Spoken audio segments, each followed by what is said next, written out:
What's up, people of YouTube?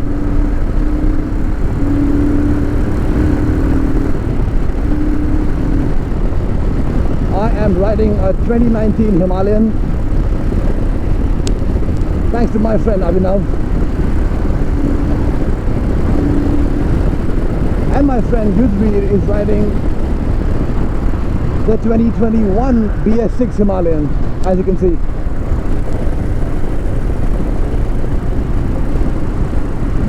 Now this is my second time riding an ADV.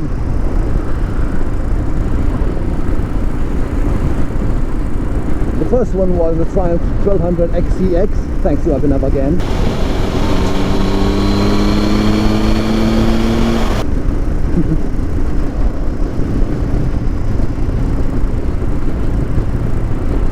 So we came all the way to Patiala to pick these two motorcycles up, because apparently Delhi is out of Himalayan stock. There are no Himalayans available, and they were readily available in Patiala. So I've been riding this motorcycle for about an hour 15 minutes, and I've covered 106 kilometers to be exact. And this is a demo bike, so the speedometer is not working, so don't freak out when you see that something is wrong. It's okay. And I'm sure there are a ton of Himalayan reviews on the internet and on the YouTube. This is just going to be my first impressions, because this is my very first time of riding the 2019 version of Himalayan. This is a stock seat, not a touring seat.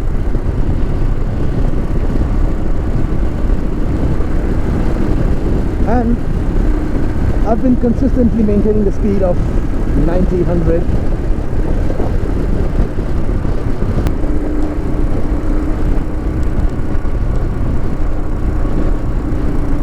If I ever get a chance to buy an ADV, and obviously if I'm under the budget, I would definitely go for Himalayan. Without a question, without a doubt. Why? It's cheap, it's customizable, and there are a lot of accessories for pannier and whatnot. This thing has about 200 millimeters of ground clearance, which is plenty for city commuting, daily rides. I think this can pass for that also. I'll start with the negative things first. Because I'm 6'2", 190 centimeters, the first thing that any tall rider would do would be to notice these racks, because if you brake, your knee would hit these, and that's quite annoying. If you can see, the mirrors do tend to vibrate. The vibrations only come after crossing 4000 RPM, and near 6000 RPM it goes crazy. Everything goes crazy. The seat could have been a little bit back, because right now, again, because of my height, since I think I don't stand out in the average height, my foot are a little bit more bent than usual. So after about an hour, you would feel the need to, you know, just stretch your legs once in a while.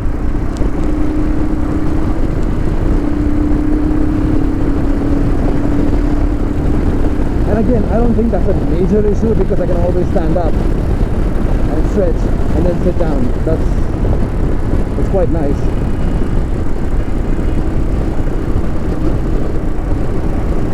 And I'm not happy with the brake levers and the foot pegs. They tend to like slip away, which is not what I wanted. An aftermarket lever or foot pegs would be much nicer compared to the stock ones.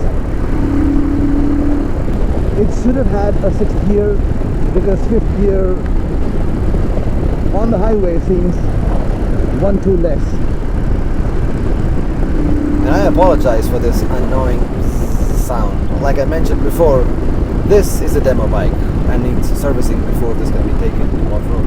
The windscreen on this is just a little bit flimsy, so it does tend to vibrate a lot.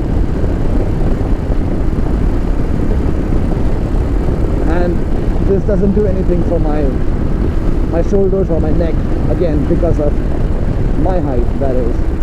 I'm pretty sure for shorter riders, which will be much more effective in controlling the wind, keeping the wind at bay.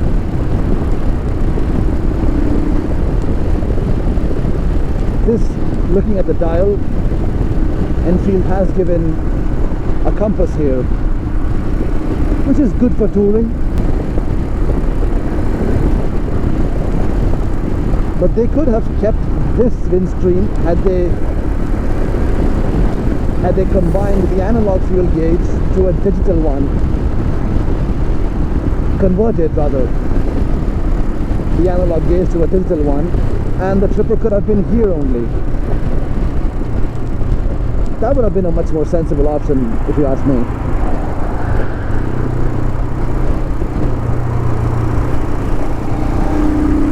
Switching gears is pretty easy. Gears are quite smooth. Let's talk about some positive points. Riding ergonomics is very centered, and you get a very upright position in this.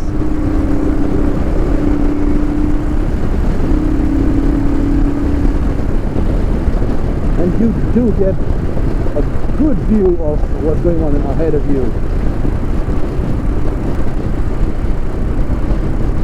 And also, I've been riding this thing for an hour and a half. This thing doesn't get that hot.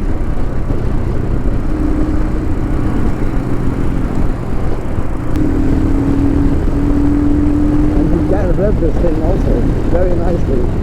Man oh man, wonderful ride quality, just wonderful, fantastic. I am loving it.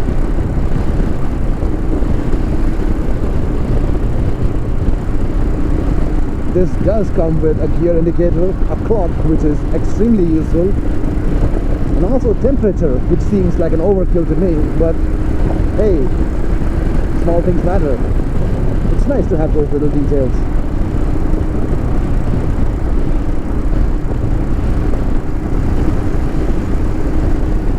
And since this is a tourer and an adventure motorcycle, I mean, a USB charging cable point would have been amazing.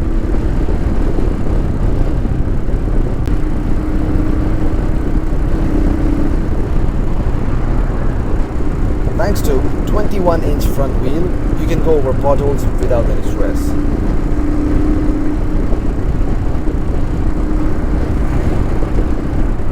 I mean, there are very few things to complain about on this motorcycle, but overall, it's a great riding experience.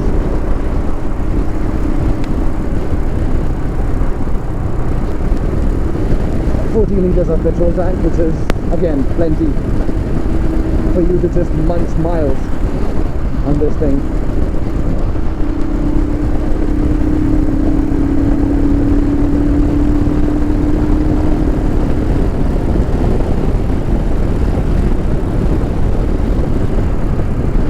Well, the best thing about the Himalayan would be the price point.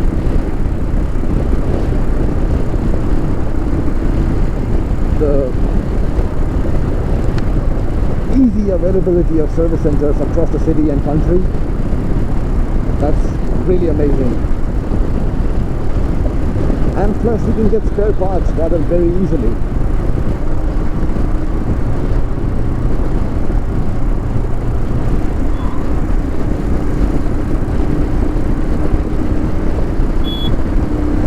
Like I said in the beginning, it can easily cruise in speeds of 100, 120 with ease, and it can maintain that also. Not a problem.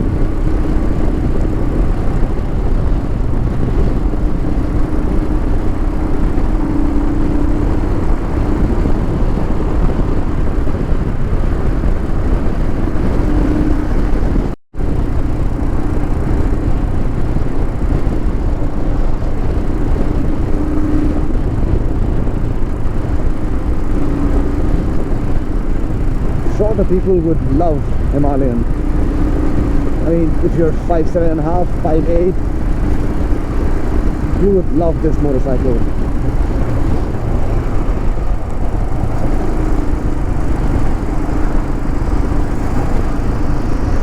It's easy to navigate in the traffic.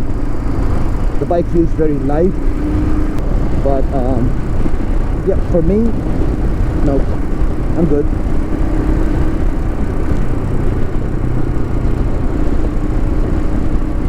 I think this one gives a mileage of about 30 kilometers per liter, which is really good.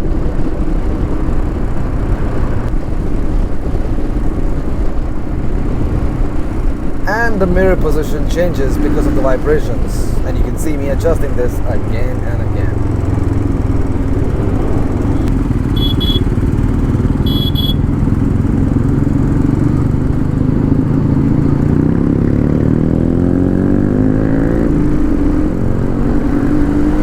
The design elements are also spot on and give you plenty of options to mount your GoPros and whatnot.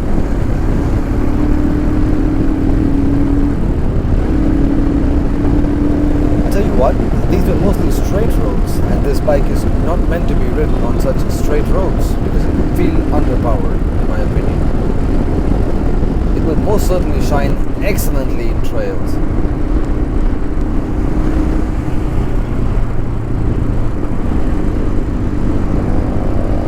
But yes, as with most of the Enfields, this is also a tubed tire, spoke wheels. A tubeless tire is much better. I mean, if you have the budget, go for an Arctic Skate conversion. That way you get to keep the spokes and get a tubeless conversion. But it's totally worth it, in my opinion. I did it on the Interceptor about a year ago, and I've got no problems ever since. No punctures too.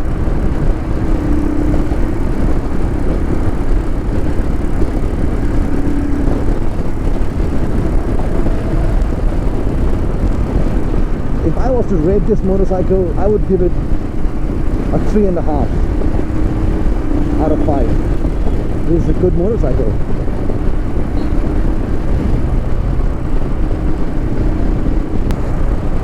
What it lacks in power, it makes up for its comfort.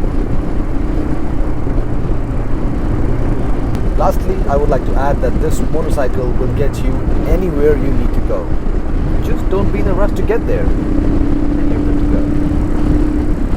Thank you so much for watching, guys.